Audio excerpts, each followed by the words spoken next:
analizar el versículo número 4. Pero para poder darle un poco de contexto, vamos a leer nuevamente desde el versículo 1 al versículo número 9. ¿Ya? Damos lectura en el nombre de nuestro Señor Jesucristo. Filipenses capítulo 4, versículos 1 al 9. Dice así: Así que, hermanos míos, amados y deseados, gozo y corona mía, estad así firmes en el Señor, amados. Ruego a Evodia y a Síntique que sean de un mismo sentir en el Señor. Asimismo, te ruego también a ti, compañero fiel, que ayudes a estas que combatieron juntamente conmigo en el Evangelio, con Clemente, también y a los demás colaboradores míos, cuyos nombres están en el libro de la vida. Regocijaos en el Señor siempre. Otra vez digo, regocijaos. Vuestra gentileza sea conocida de todos los hombres, el Señor está cerca. Por nada estéis afanosos, sino sean conocidas vuestras peticiones delante de Dios, en toda oración y ruego, con acción de gracias. Y la paz de Dios, que sobrepasa todo entendimiento, guardará vuestros corazones y vuestros pensamientos en Cristo Jesús. Por lo demás, hermanos, todo lo que es verdadero, todo lo honesto, todo lo justo, todo lo puro, todo lo amable, todo lo que es de buen nombre, si hay virtud alguna, si algo digno de alabanza, en esto pensad. Lo que aprendisteis y recibisteis y oísteis y visteis en mí, esto haced, y el Dios de paz estará con vosotros. El tema del mensaje o el título del mensaje de hoy es mantener un espíritu de gozo, y como les decía, nuestro texto base está en el versículo 4 del cuarto capítulo de la epístola de Pablo a los Filipenses, que dice: regocijaos en el Señor siempre. Otra vez digo, regocijaos, ¿cierto? La semana pasada comenzamos el análisis del capítulo 4 de los Filipenses y entendimos que los cristianos tenemos que tener estabilidad, ¿cierto? Estabilidad espiritual, ya que vamos a sufrir ataques en nuestra vida cristiana, ¿cierto? En nuestra vida piadosa, desde tres frentes. El mundo, el diablo y la carne son las tres adversarios que vamos a tener como creyentes, y por lo tanto estos adversarios van a buscar que nosotros perdamos nuestra estabilidad, ¿cierto? Y esta inestabilidad potencial conduce al creyente a la duda, a la desilusión, al desánimo, al testimonio ineficaz, y esas personas que son inestables habitualmente son más propensas a sufrir derrotas y caen fácilmente en la tentación. Y como leíamos, ¿cierto?, desde el versículo 2 al 9, Pablo enumera 7 principios que los enunciamos la semana pasada, que son principios básicos que conducen a la estabilidad de la vida cristiana, ¿cierto? Los voy a mencionar rápidamente porque ya los vimos la semana pasada. Sí, es armonía, gozo, contentamiento, fe, gratitud, pensamientos piadosos y obediencia, ¿cierto? Y la semana pasada comentamos el primero de ellos, que era cómo cultivábamos la armonía, ¿cierto?, dentro del cuerpo de Cristo. Y hoy día el tema es mantener un espíritu de gozo, que está en nuestro versículo 4. Y cuando nosotros leemos, ¿cierto?, el versículo 4, cuando dice gozaos o cuando dice regocijaos, ¿cierto?, es un mandato que a la luz del hombre de naturaleza caída es difícil de entender, porque obviamente no lo puede comprender si no lo hace en el contexto de las Escrituras. Es un mandato que solo podemos entender o comprender bajo la lupa de la historia de la iglesia. Y cuando digo la historia de la iglesia, me refiero a la llegada del Espíritu Santo el día de Pentecostés, aquella persona de la Trinidad que viene a hacer habitación en la vida de cada uno de los creyentes y que produce un efecto externo de esa realidad interna, ¿cierto? Ese fruto externo es lo que conocemos como el fruto del Espíritu, ¿cierto? En esos términos, la vida cristiana es la clase de vida que produce el Espíritu Santo, en la vida de cada uno de los cristianos. Si nosotros leemos lo que le escribe Pablo a los Gálatas en el capítulo 5, dice, mas el fruto del Espíritu es amor, gozo, paz, paciencia, benignidad, bondad, fe, mansedumbre, templanza. Contra tales cosas no hay ley. Esa es la clase de vida que produce el Evangelio en la vida del creyente. Y esto está plasmado en el Nuevo Testamento, ya sea de manera explícita o de manera implícita, ¿ya? Si usted tiene en su mente por un momento, ¿cierto?, estos versículos que le escribía Pablo a los Gálatas, ¿cierto?, que el fruto del Espíritu es amor, gozo, paz, paciencia, benignidad. Y ahora traslademos esto a nuestro capítulo 4 de Filipenses, ¿cierto? Y el capítulo 4, ¿cierto?, comienza en los primeros 3 versículos Pablo hablando del amor, ¿cierto? Dice, comienza el versículo 1, así que hermanos míos, amados y deseados. El versículo 2 es un versículo en el cual hay un llamado a estas dos mujeres, a Evodia y a Sintique, que se amen entre sí y que mantengan la comunión. Y después, ahora en el versículo 4, el Señor nos dice, a través de Pablo, regocijaos en el Señor, hablando acerca del gozo. Y en el versículo 5 dice, vuestra gentileza sea conocida por todos los hombres, es decir, paciencia, ¿cierto?, con todos los hombres.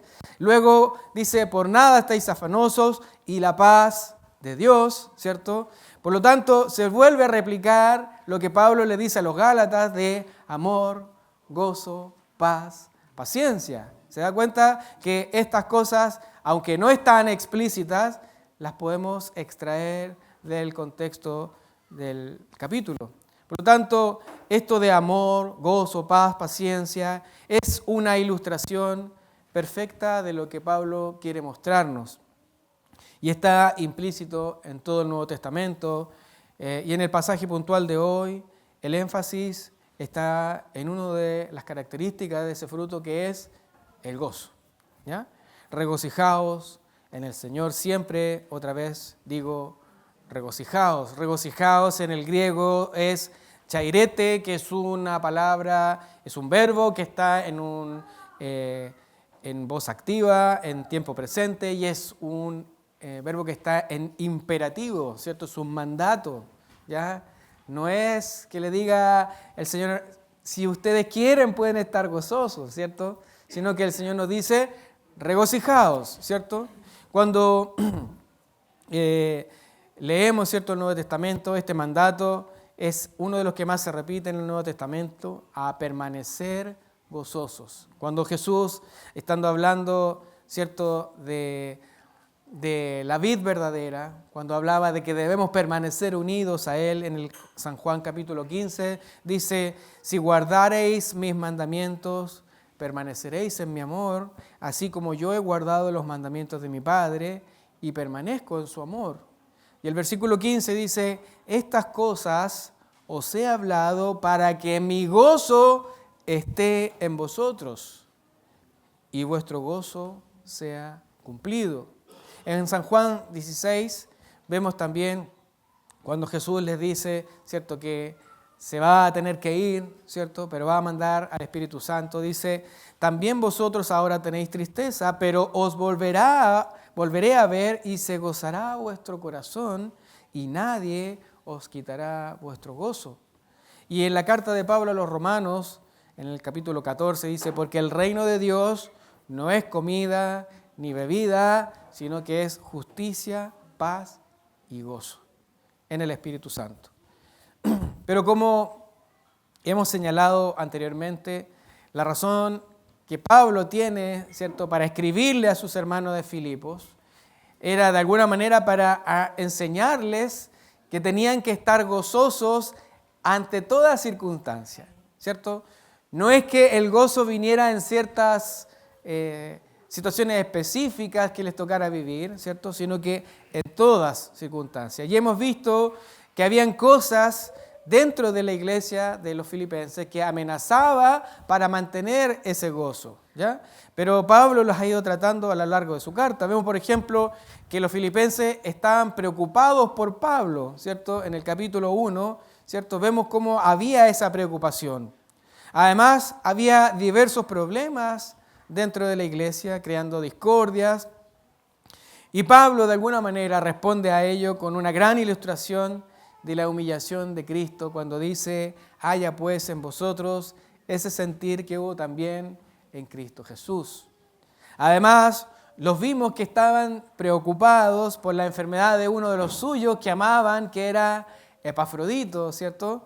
Y Pablo le da las explicaciones de la condición de salud en la cual se encontraba. Luego está el tema de la herejía en el capítulo 3, acerca de la vida errónea y la creencia equivocada, las cuales pueden ser una fuente de privación del gozo de las personas. La semana pasada vimos, por ejemplo, otro conflicto, estas dos mujeres que estaban enemistadas, Evodia y Síntique, ¿ya? Por tanto, el tema del gozo que Pablo, ¿cierto?, hace referencia, de alguna manera tiene una motivación especial para ser escrito en esta carta de los Filipenses, ¿ya?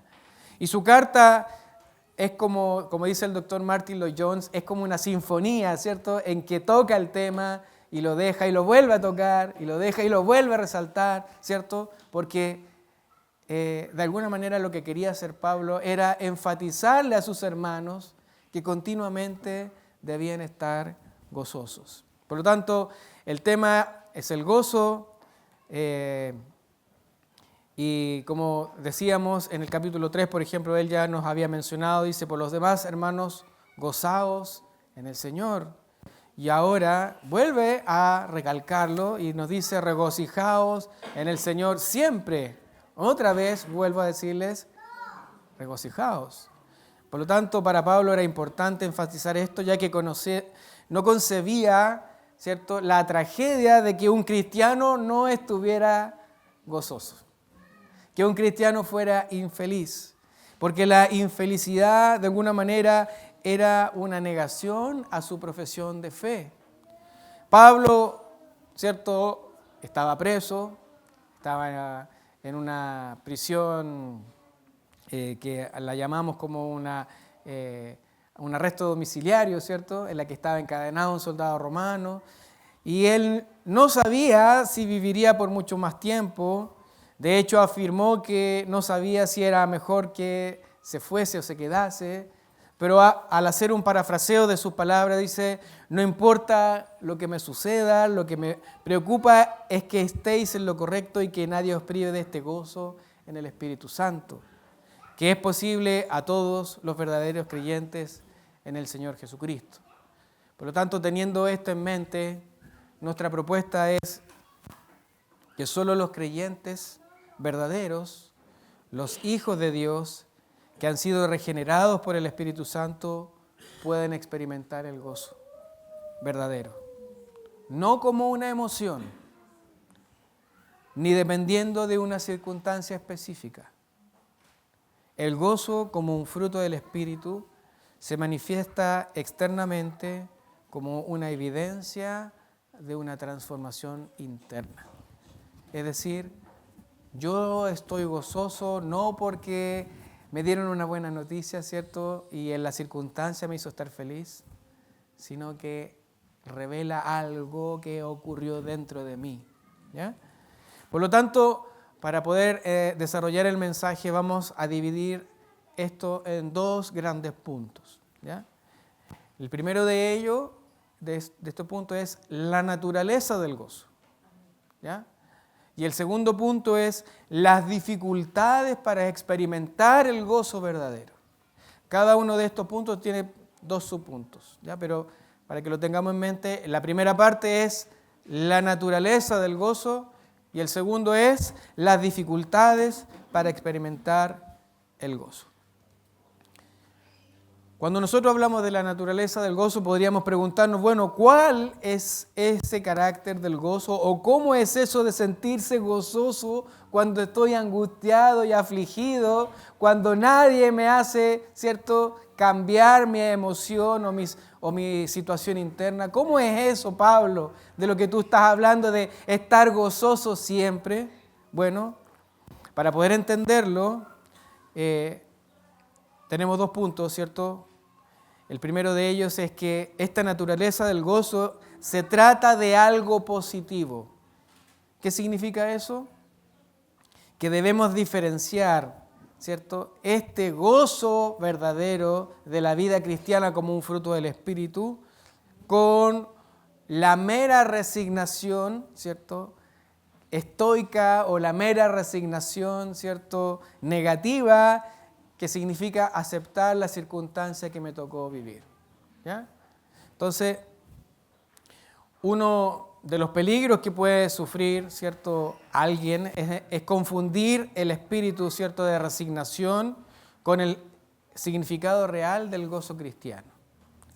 Estamos hablando de mantener el gozo independiente de las circunstancias que nos toca vivir.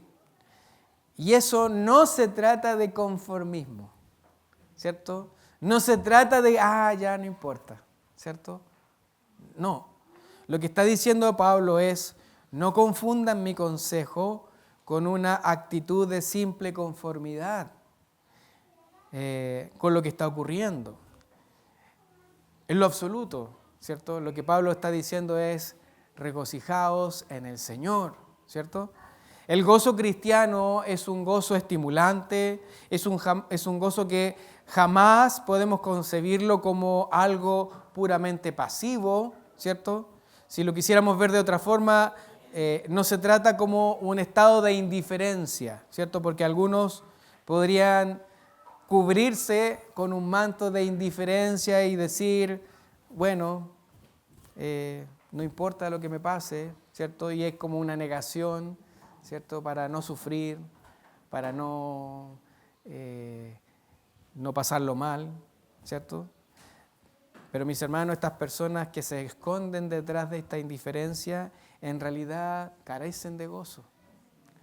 Igual que los estoicos, ¿cierto?, que tienen esta resignación negativa, lo que Pablo está haciendo aquí es contrastar, ¿cierto?, esto como algo totalmente opuesto a esa resignación, sino que está hablando de algo positivo, y aquí está la clave de este punto, ¿cierto?, porque el gozo no es un sentimiento.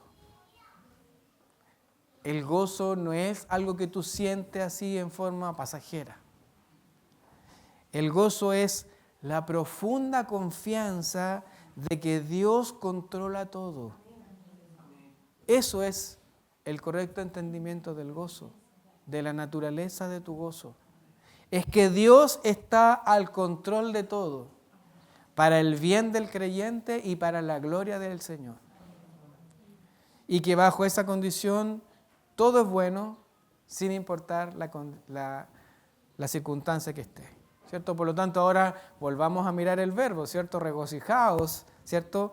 Un imperativo, un llamado a los creyentes a la práctica continua de este regocijo, entendiendo que Él está al control de todo, ¿cierto?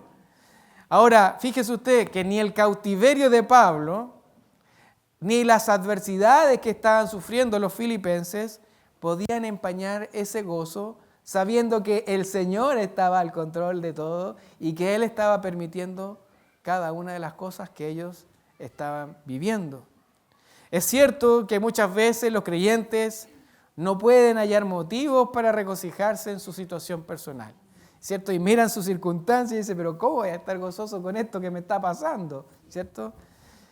Es indiscutible que la maldad generalizada, la miseria, el dolor o la muerte, ¿cierto?, de algún familiar, no inspiran el gozo en el mundo. Tampoco las personas constituyen una fuente confiable de gozo, ¿cierto? Porque las personas cambian, las personas hieren, las personas decepcionan. Por lo tanto, la única fuente segura, confiable, inalterable y constante de gozo es Dios. No hay otra fuente. Por eso Pablo le manda a los creyentes a regocijarse, pero lo hace de una manera específica. Y ese es nuestro segundo punto, ¿cierto?, en cuanto a la naturaleza del gozo. No solamente es algo positivo, sino que además es algo específico. Regocijaos en el Señor. la única fuente segura y confiable. ¿Ya?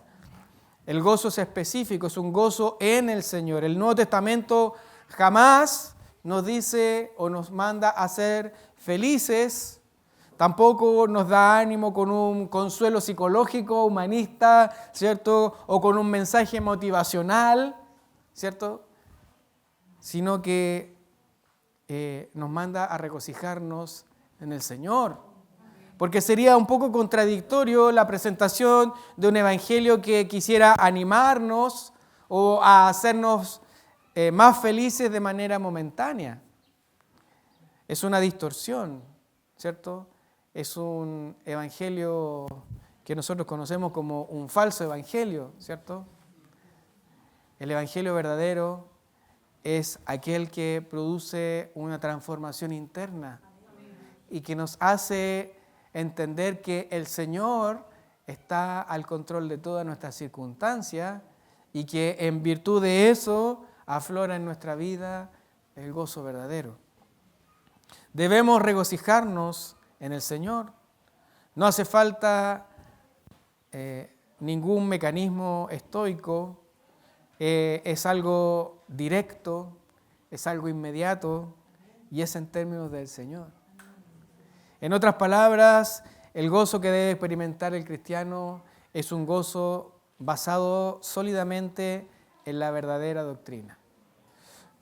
Si tú eres un buen observador de la palabra del Señor, te podrás dar cuenta que este mandato o esta orden, ¿cierto?, de regocijarse, este imperativo está justo después de haberle dicho a los filipenses, estad firmes, ¿cierto?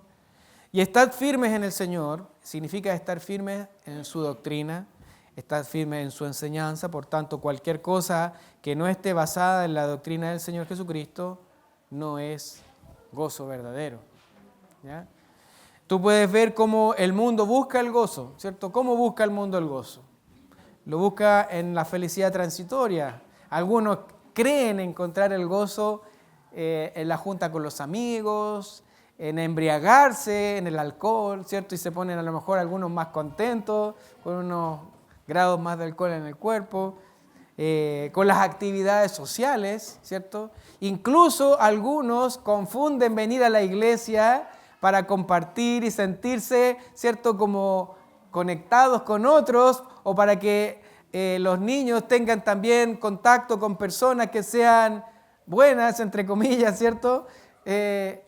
Pero eso no es el gozo del Señor, ¿ya? Algunos lo buscan en el deporte, otros lo buscan en la cultura, lo que sea que les dé un momento de felicidad transitorio. Pero eso no tiene nada que ver con el gozo del Señor. El conocimiento que tenía el apóstol, ¿cierto?, del carácter y de los propósitos de Dios eran tan profundos que aún el sufrimiento que él estaba viviendo por causa de Cristo era motivo de gozo para él. Si usted, por ejemplo, ve la vida de los apóstoles, ¿cierto?, después que el Señor los dejó, les tocó sufrir por la causa de Cristo. Y vemos, por ejemplo, en Hechos 5:41, cuando después de haber sido intimidados y azotados, ¿cierto?, Pedro y Juan salen, dice, y ellos salieron de la presencia del concilio gozosos de haber sido tenidos por dignos de padecer afrenta por causa del nombre. Y en Hechos 13:52 dice, y los discípulos estaban llenos de gozo y del Espíritu Santo. Tendemos a pensar, ¿cierto?, que la vida de Pablo fue dura, porque lo hemos ya visto, ¿cierto?, en muchas ocasiones, cómo Pablo sufrió. Pero es importante recordar que todos los primeros cristianos sufrieron de la misma forma.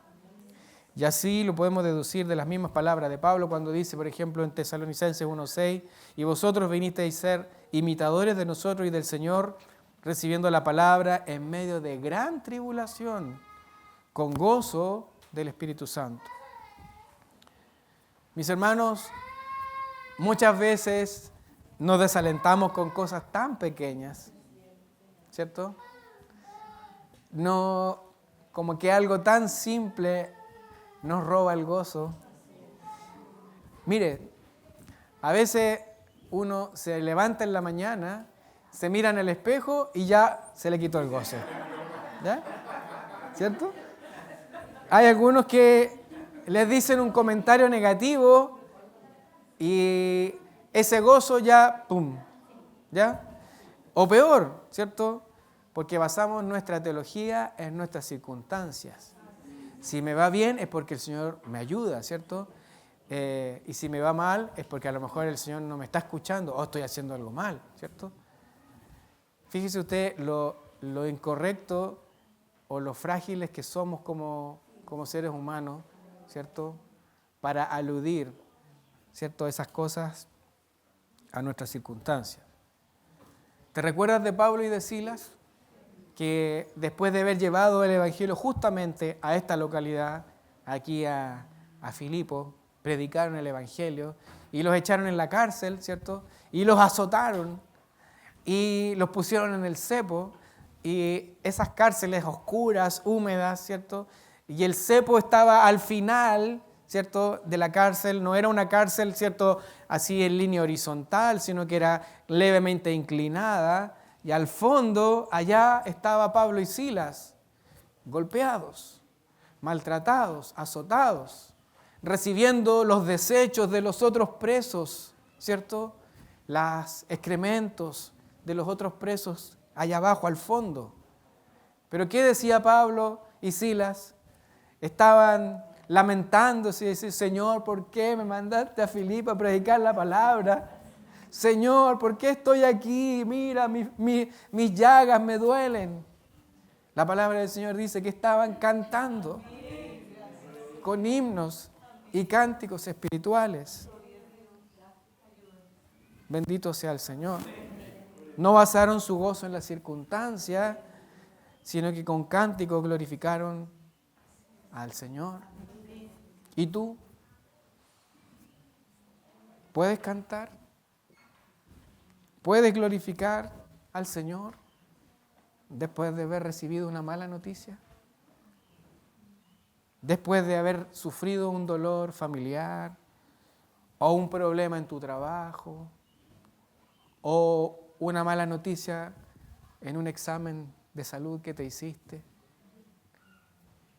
¿Puedes estar como Pablo y Silas con himnos y cánticos espirituales? ¿O te empiezas a quejar? El Señor ya no me escucha. ¿Para qué voy a la iglesia, cierto? Si el Señor ya no me escucha. El mandato es regocijarnos en el Señor a veces. Regocijarnos en el Señor cuando estamos en buena situación. No, regocijarnos en el Señor siempre. Siempre. No solo cuando todo está bien. No solo cuando estamos en la iglesia y cantamos una alabanza emotiva, ¿cierto? O cuando venimos con un corazón contrito porque hoy día hay Santa Cena, ¿cierto? Nos gozamos en el Señor. No, la palabra del Señor nos dice regocijarnos en el Señor siempre, ¿ya?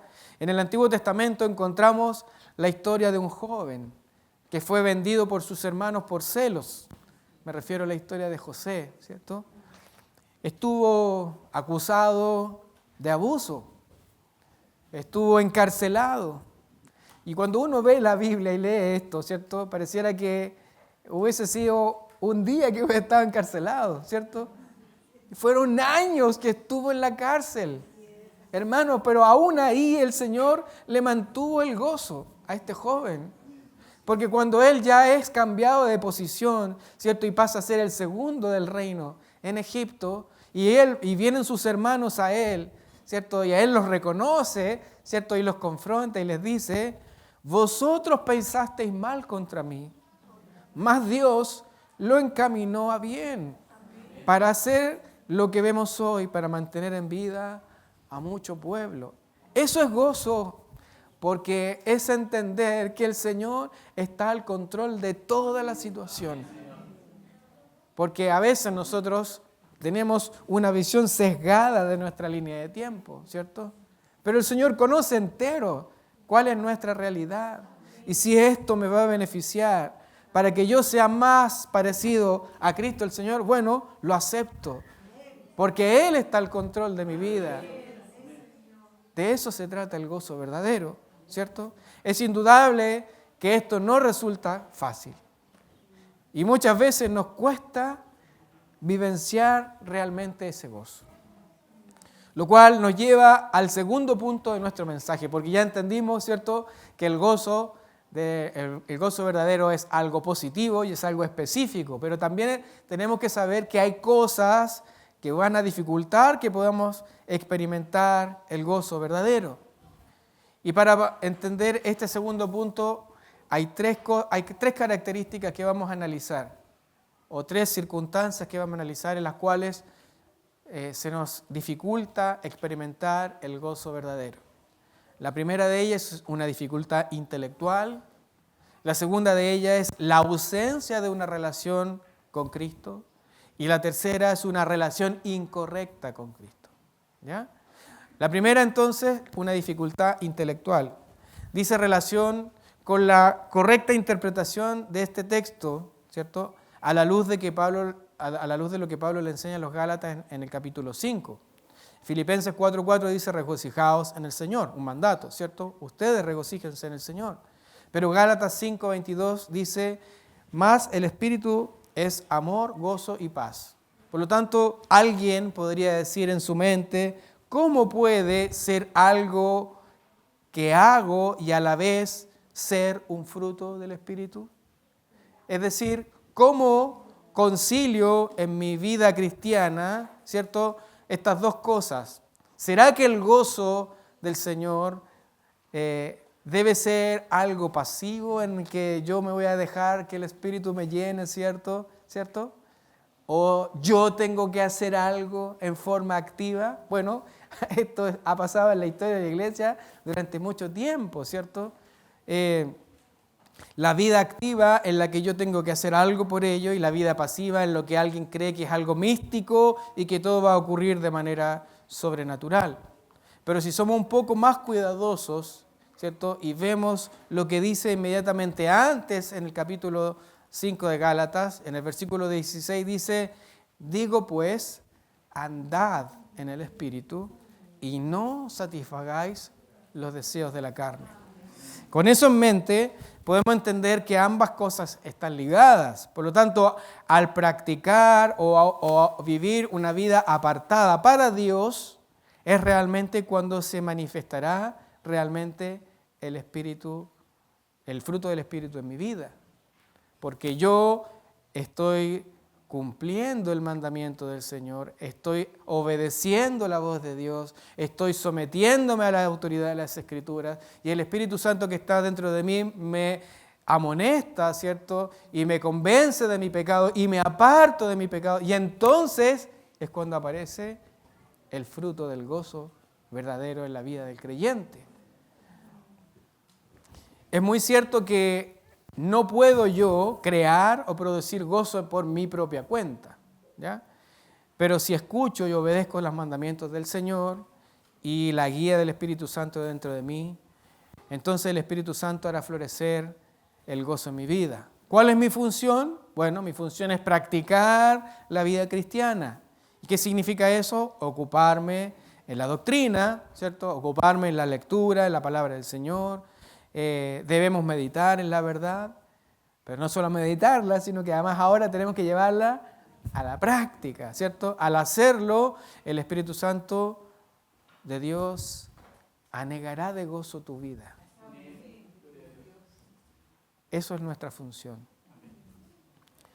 El segundo punto que vemos en la dificultad de experimentar el gozo verdadero es la ausencia de la correcta relación, una ausencia de una relación con Cristo. El mandato de Pablo es regocijaos en el Señor, ¿cierto? Muchos desconocen el gozo del Señor porque jamás han reconocido a su Señor. Fíjese qué interesante eso, ¿cierto? ¿Cómo voy a experimentar el gozo del Señor si yo no conozco al Señor? ¿Podré experimentar el gozo del Señor? No, ¿cierto? Tiene que ver con una incapacidad para reconocer su pobreza espiritual, ¿ya? Su vacío, su falta de vida, es decir, su condición de muerte espiritual, ¿ya? Jesús lo expresó en el Sermón del Monte, ¿cierto? Bienaventurados los pobres en espíritu, porque de ellos es el reino de los cielos. Bienaventurados los que tienen hambre y sed de justicia, porque ellos serán saciados. Los únicos que serán saciados serán los que tienen hambre y sed de justicia, ¿ya? Tendrán un interminable caudal de riqueza espiritual. Hay muchas personas que jamás han conocido el gozo porque no se han visto a sí mismas como pecadoras, como pecadores perdidos, pecadores que están absolutamente destinados al infierno, ¿cierto? Sin esperanza.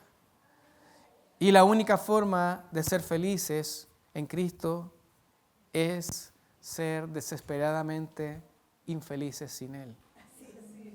Es la única forma de entenderlo. Dicho de otra forma, esas personas jamás han conocido el gozo de la salvación porque confían en sí mismas y confían en sus propias obras. Yo no soy tan malo. Esta semana me tocó entregarle unas palabras de aliento a una persona en la consulta y me miraba y me decía, pero doctor, yo no soy tan mala, me decía. ¿Ya? Bueno, precisamente se trata de eso, es entender que tú y yo somos muy malos y tan malos que nos merecíamos solo una cosa, nos merecíamos el infierno. Pero Él por gracia nos ha hecho conocerlo. Si quieres estar lleno del gozo del Señor, debes estar completamente vacío. Debes verte como un pecador miserable, desesperado, saber que nada de lo que hagas te proporcionará nada. Debes ir a Él en pobreza, debes ir a Él en impotencia. Entonces, cuando reconozcas quién eres, el Señor te llenará de gozo. Y no será hasta ese momento. Mis hermanos, de eso se trata el Evangelio. Ese es el Evangelio, la buena noticia de que estábamos muertos y pasamos de muerte a vida, ¿cierto? Por tanto, las dos cosas necesarias para recibir ese gozo es experimentar, primero, la absoluta tristeza de la convicción de pecado, es decir, las malas noticias de quién era yo y cuál era mi destino, y ahora venir con manos vacías ante la presencia del Señor y entregarnos a su misericordia, su rescate, su amor, su compasión. Debemos tener la relación correcta con Cristo o jamás conoceremos el gozo, jamás conoceremos la paz, jamás conoceremos el amor que Él nos puede ofrecer. Y eso nos lleva al siguiente y último punto, que muchos tienen dificultades para experimentar el gozo verdadero porque tienen una relación incorrecta con Dios, una relación incorrecta con Cristo. Es importante saber que el gozo en el Señor, ¿cierto?, requiere una correcta comprensión del señorío que ejerce Cristo en la vida del cristiano, ¿cierto?, en la vida de cada uno de nosotros. No podemos experimentar el gozo como un fruto si es que en nuestra vida aún reina el pecado y no reina el Señor.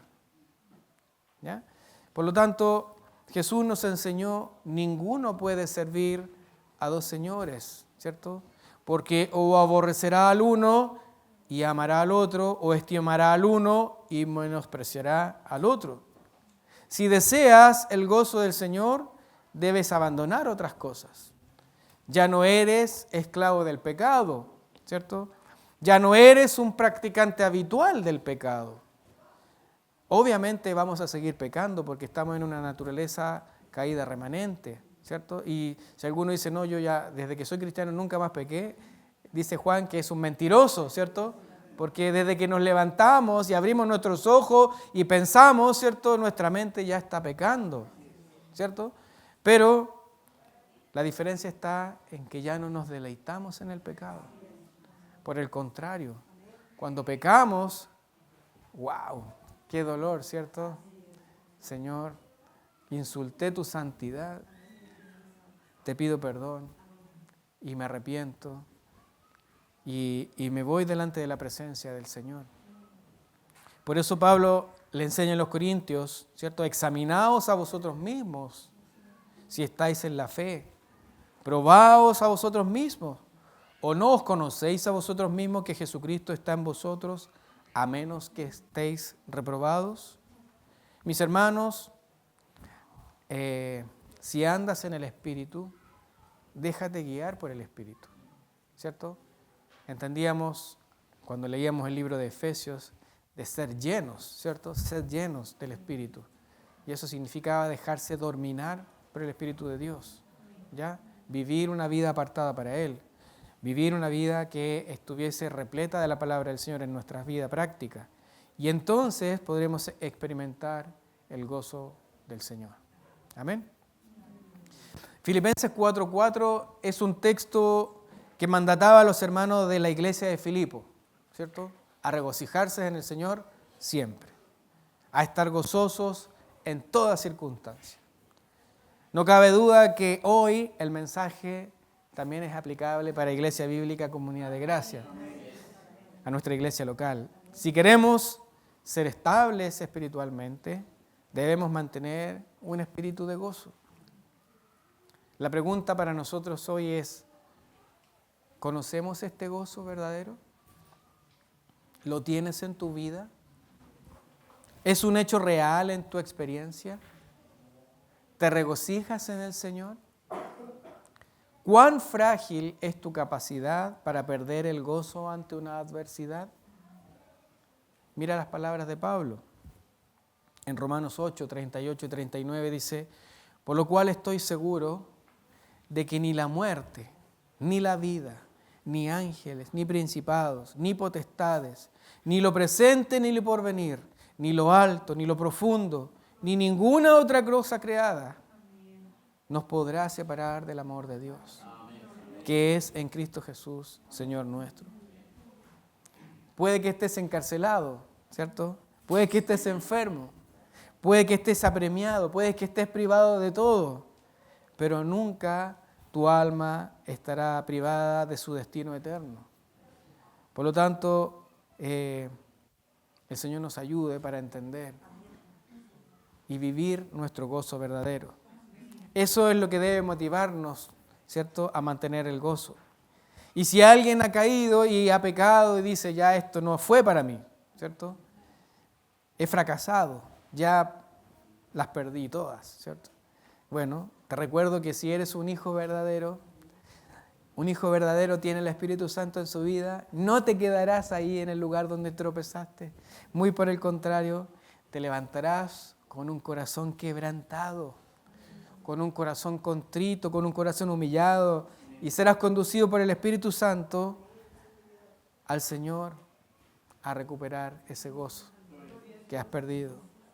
Por eso es el mandato del Señor, a regocijarnos en el Señor siempre, aún en tus caídas. Esa es la dulzura del Evangelio. Regocijaos en el Señor. Es por eso que el gozo te da estabilidad. El gozo en el Señor es nuestra fortaleza. Amén. Que el Señor nos bendiga. Vamos a orar al Señor para agradecer por su palabra.